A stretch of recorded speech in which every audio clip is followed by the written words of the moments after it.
साधु की महिमा। एक गांव में एक साधु रहा करता था। वह हर रोज घर घर जाकर भिक्षा मांगता था। वे बहुत दयालु और अच्छे मन के होने से उस गांव के प्रजा साधु के आने तक उनके लिए आहार सिद्ध करके रखते थे और उनके आते ही खुशी से समर्पित करते। साधु स्वीकार किए हुए भिक्षा की आहार को गरीब या रास्ते में गुजरते हुए लोगों को बांटते हुए बाकी का खाता था। कभी कभी तो पूरा आहार दूसरों को बांटकर खुद भूखा रहता। उसके बाद पूरा दिन एक पेड़ के नीचे ध्यान में लीन हो जाता। एक दिन वह साधु एक अमीर के घर भिक्षा स्वीकार करने गया। चाहे उसके पास कितनी भी संपत्ति क्यों ना हो, वह बहुत ही कंजूस और बुरी थी। अपने झूठे हाथों से कौवे को भी नहीं भगाती। फिर भी साधु की पीछा छुड़ाने के लिए उसने नया आहार भिक्षा में डाला। अगले दिन भी साधु उसके घर भिक्षा के लिए आने पर बासी चावल डाला। तीसरे दिन साधु के घर के पास आते ही उसने एक गंदी चाल चली।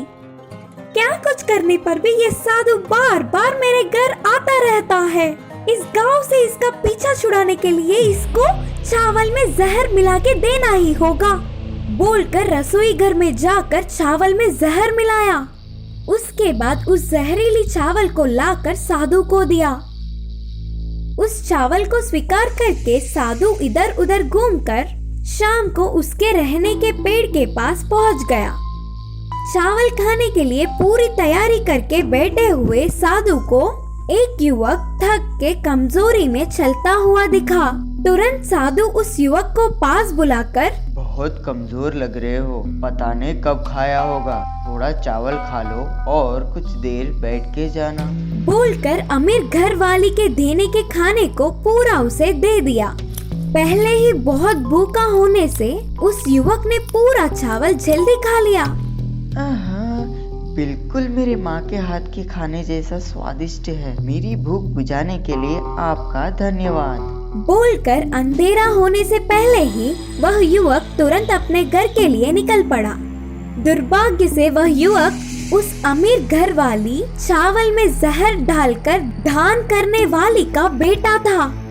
घर पहुंचते ही उसका सिर घूमने जैसा लगा। तुरंत माँ के आंचल में सिर पकड़कर सो गया। बेटे की स्थिति को जानकर माँ कोसती हुई रोने लगी। उस युवक के पीछे पीछे ही आए हुए साधु ने अपने वैद्य की कला से उसे बचा लिया। तब वह रोती हुई अपनी गलती की क्षमा मांगकर साधु के पैरों पर गिर पड़ी।